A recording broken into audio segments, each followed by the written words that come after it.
okay তো এতিয়া আমি যিটো বস্তু শিকিম সেইটো বেম্বু বায়োচাৰ ফাৰ্টিলাইজাৰ বুলি কয় সেইটো পেলনীয়া বাঁহ যিবিলাক আছে সেইবিলাক এটা গাঁত কৰি পেলাই আমি চিষ্টেমেটিককৈ যদি আমি বনাই লওঁ তেতিয়া এই সাৰটো আমি খুব উজুকৈ ঘৰতে বনাব পাৰিম এইটো আপোনালোকৰ পাৰ্মাকালচাৰ কৰিছে তাতো লাগিব এনেও আপুনি যেতিয়া নেচাৰেল ফাৰ্মিং বা এইখিনি কৰিব পথাৰ চথাৰ দিব পাৰিব একদম সহজ প্ৰথমতে আমাৰ নিয়মটো কি কৰোঁ আমি সৰুকৈ কৰোঁ ডাঙৰো কৰিব পাৰি কিন্তু ডাঙৰ মই যে কৈছোঁ নিডছবিলাক গ্ৰীড হৈ যায় বহুত বাঁহ জ্বলাব লাগিব কমকৈ কৰিলে হৈ যায় প্ৰত্যেকে নিজৰ ঘৰত কৰিব ইয়াৰ কাৰণে আমাক এটা 1 ফুট বাই 1 ফুট গাঁত লাগে আৰু দটো 1 ফুট লাগে কিন্তু তলৰ যিটো ন সেইটো অলপমান সৰু কৰিব যাতে ৱালটো এনেকুৱা হৈ থাকে যদি ওপৰত 1 ফুট দিছে তলত আধা ফুট দিব আধা ফুট দি পেলাই এনেকৈ গাঁতটো যেনেকৈ হেলনীয়া হয় ন ৱালখন তেনেকুৱা গাঁত এটা কৰিব গাঁত এটা কৰাৰ পিছত এতিয়া প্ৰথমতে বুজি ল'ব খালি জ্বলোৱাটো এটা ছিষ্টেম আছে যাক পাইৰ'লাইচিছ বুলি কয় ঠিক আছে পাইৰ'লাইচিছ বুলি কয় তো এইটোত জ্বলোৱাটোত জাপাটো কি প্ৰথম এনেকৈ অলপ খেৰ ল'ব হা খেৰ লৈ পেলাই জুইটো প্ৰথমতে তলত জ্বলিব লাগিব ঠিক আছে তাৰপিছত অলপ পাতল বাঁহ চাহ দি পেলাই প্ৰথমতে এই তলৰ জুইটো অলপ জ্বলিব দিব তাৰপিছত এনেকৈ জাপি পেলাই মানে এই জুইটো জ্বলি আছে যে অক্সিজেনটো কমাই দিব লাগে তাৰমানে হাৱাটো অলপ বন্ধ কৰিব লাগে তলত ঠিক আছে তো তলত জুইটো জ্বলিব ইয়াত আকৌ এনেকৈ এটা লেয়াৰ আপুনি পূৰা এনেকৈ ঘনকৈ অলপ ছাইডেদি হাৱা যাবলৈ ৰাস্তা ৰাখিব ইয়াক এনেকৈ জাপি দিব মানে কয়লা জ্বলোৱা নিচিনা কয়লা জ্বলোৱাটোৱে চাৰকলে বনাই আছোঁ গম পাইছোঁ তেনেকৈ জাপি দিব ঠিক আছে এইটো পাইৰ'লাইচিছ বুলি কয় অক্সিজেনটো আমি কাটিব লাগিব তো এইটো যেতিয়া হ'ল এইটো জাপিলে নহয় এনেকৈ যাব পাৰিব ইয়াৰ ওপৰত আকৌ সৰু সৰু দি পেলাই একদম ডাঙৰ জুই লগাই দিব তাৰমানে তলত জুইটো জ্বলিব ওপৰত জুইটো জ্বলিব মাজৰখিনি এনেকৈ থাকিব ষ্টেক হৈ পেলাই তেতিয়া জুইটো জ্বলি যোৱাৰ লগে লগে এখন চুতলি বস্তা মৰাপাতৰ বস্তা এখন ল'ম গোবৰ পানীত তিয়াই পেলাই জুইটো যেতিয়া ফুল হ'ব ভালকৈ চবতে ধৰিব হয়তো তলৰখিনি ছাই হ'ব বাকীখিনি আমাক কয়লা লাগে ঠিক আছে তো আমি কি কৰিম সেই যে মানে গৰু গোবৰত তিওৱা যিখন পানীত তিওৱা যিখন বস্তা সেই বস্তাখন দি পেলাই জুইটো ঢাকি দিম ঢাকি দিয়াৰ লগে লগে বগা ধোঁৱা এটা ওলাব মাটিটো ৰাখিছোঁ ন খান্দি দিয়া সেই মাটিটো দি পেলাই ধোঁৱাটো বন্ধ কৰি দিব লাগিব বন্ধ কৰি ইয়াক 24 ঘণ্টা এনেকৈ ইয়াত ৰাখিব লাগিব 24 ঘণ্টা ৰখাৰ পিছত আমি কি কৰিম কাইলৈ এই বস্তাখন গুচাই পেলাই চাউল ধোৱা পানী চাউল ধুতে যিটো পানী সেইটো আমি 2-3 লিটাৰ লৈ পেলাই ইয়াক এনেকৈ পূৰা ঢালি পেলাই ইয়াতে গাঁততে গোটেইখিনি ঢালি পেলাই সানি ল'ম সানি লোৱাৰ পিছত তাক আমি উলিয়াই পেলাই ডাঙৰ আহঁত গছৰ নিচিনা মাতৃ গছ বা এই বেল গছ আছে ন ডাঙৰ গছ এজোপা যাৰ শিপা ডাঙৰ তাৰ শিপা তলত এনেকৈ মাটি অলপমান উলিয়াই দিম চুলি যে থাকে শিপা সেই শিপা চুলিখিনি ওচৰতে তাক আকৌ 48 ঘণ্টাৰ কাৰণে আমি ইয়াত পাৰি দিম তাৰমানে চাউল ধোৱা পানীত যিটো কয়লা হ'ব সেইটো পাৰি দিম পাৰি পেলাই 48 ঘণ্টা ৰাখিম 48 ঘণ্টা ৰখাৰ পিছত তাক আনি পেলাই চাহত শুকুৱাই পেলাই তাক গুড়ি কৰি পেলাই এনেকৈ পথাৰটো দিব পাৰোঁ বা আমি লিকুইড সাৰ বনাই তাক যেনেকৈ অথনি কৈছিলোঁ মই লিকুইড সাৰত মিক্স কৰি পেলাই আমি তাক পথাৰত দি থাকিলে এই মাইক্ৰ'ৰাইজা নামৰ ভেঁকুৰটো তাত আহিব বায়োচাৰটোৱে বহুত কাৰ্বনবিলাক ফিক্স কৰিব ঠিক আছে আৰু আমাৰ মাটিটো ফৰফৰীয়া ধুনীয়া হৈ যাব খেতিটো ধুনীয়া হ'ব সেইকাৰণে জ্বলাই দিয়ে ন বহুত জ্বলাই দি খেতি কৰাতকৈ এনেকৈ সৰু গাঁতত আমি বায়োচাৰ বনাই পেলাই যদি এপ্লাই কৰোঁ তেতিয়া খুব ধুনীয়া হ'ব এইটো ধুনীয়া আপোনালোকৰ যিটো পাৰ্মাকালচাৰ আপোনালোকে নাবাৰ্ডৰ লগত প্ৰজেক্ট কৰিছে তাত এই বস্তুটো আপোনালোকে অভ্যাস কৰিলে প্ৰত্যেকে ইনভলভ হ'ব লাগিব কাৰণে মই সৰু গাঁত কৰিছোঁ অলপ কৰক ইউজ কৰক বেছি ডাঙৰ গাঁত কৰিলে আকৌ জুই লগোৱা অভ্যাসটো এনেও আমাৰ হাবিত আছে আমি আকৌ জুই লগাবলৈতো মানে প্ৰচাৰ কৰিব বিচৰা নাই আৰু এতিয়া যেতিয়া জুইটো জ্বলি থাকিব যেতিয়া পূৰা জুই হ'ব ন ছাপ'জ আপুনি বাৰীখনত কৰিছে এটা ইণ্টিগ্ৰেটেড ফাৰ্মিং ছিষ্টেম আপোনাৰ বাৰীখনত তো সেই বাৰীখনত গোহালিটোৰ ওচৰত বা ক'ৰবাত আপুনি এনেকৈ বনোৱা এটা জেগা গাঁত বনাই লওক তাৰপিছত কি কৰিব জুইটো যেতিয়া উলিব বস্তাই ঢাকা আগতে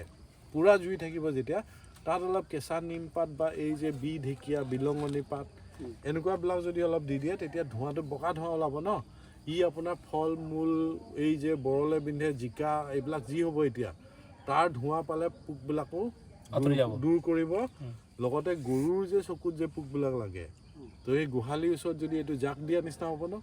তো জাক দিলে আপোনাৰ সেইটো ধোঁৱাটো গুচি যাব বায়োচাৰটো পাম আৰু বনাই থকা সময়ত আমি ধোঁৱা দি পেলাই ফিউমিগেটো কৰিম এইটো ফিউমিগেশ্যন বুলি কয় আমি ধোঁৱাটো দি পেলাই পোক পতংগবিলাকো দূৰ কৰিব এতিয়া ঠিক আছে নিয়ন্ত্ৰণ জ্বলিব অলপ জুইটো জ্বলি পেলাই কেইটামান সৰু বাঁহ জ্বলাই দিওঁ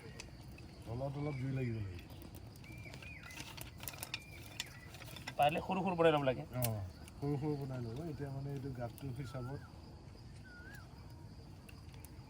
মাজৰ লেয়াৰটো খালি অলপমান এনেকৈ পৰিব লাগিব গম পাইছেনে কয়লা বনাব লাগে ন এইটোক মানে পাইৰলাইচিছ বায়'চাৰ তেতিয়াই হৈছে বুলি ক'ব মানে অক্সিজেনটো কাটিব লাগিব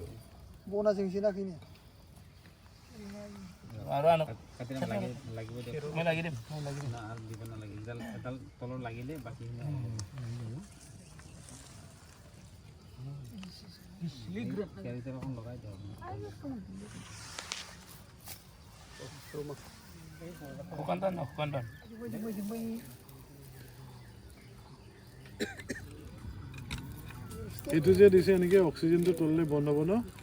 ইয়াতে এইটোকে ইংৰাজীত এইটো পাইৰলাইচিছ বুলি কয়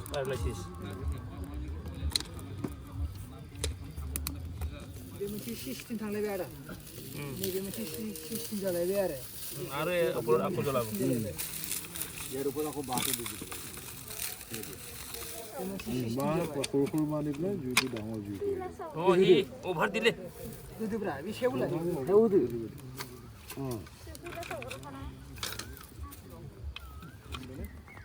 So to happen the pyrolysis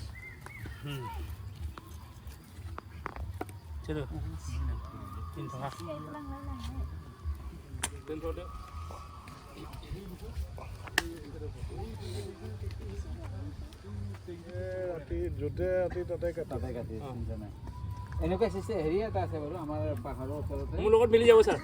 ডেকা ডাঙৰীয়া টেনচন নাই ছাৰক মই মানে ল'লোৱে আৰু মানে সব জ্বলিবলৈ গ'লে বাকীখিনি চাই হৈ যাব বস্তাটো বিশেষ লাগে ন দুইজনে ধৰক বছৰ দুজনে ধৰক নাই হোৱা এতিয়া মাটিবোৰ দিয়ে চাইডত মাটিবোৰ দিয়ে মাজৰ পৰা মাটি ওলাই চাইডত দি দিয়ক মাজৰ পৰা মাটি গধুৰ হৈ যাব মাজৰ পৰা মাটিবোৰ ওলাই দিয়ে বস্তাৰ মাজৰ পৰা মাটিবোৰ ওলাই দে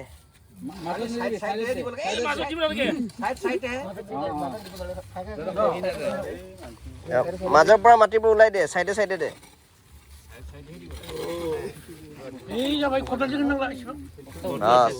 তাত যিটো কৰিলোঁ এতিয়া বায়'চাৰটো আমি প্ৰথম পাইৰলাইচিছ ষ্টেপটো কৰিলোঁ সেইটো 24 ঘণ্টা ৰখাৰ পিছত এই পাইৰলাইচিছ কৰাৰ পিছত সেইকাৰণে এজোপা আহঁত গছ আমি ডাঙৰ মাদাৰ ট্ৰী এজোপা লৈছোঁ মাদাৰ ট্ৰীৰ এই শিপা যে থাকে শিপাতে সেই অনুজীৱবিলাক বহুত থাকে মাইক্ৰ'ৰাইজা যে কৈছোঁ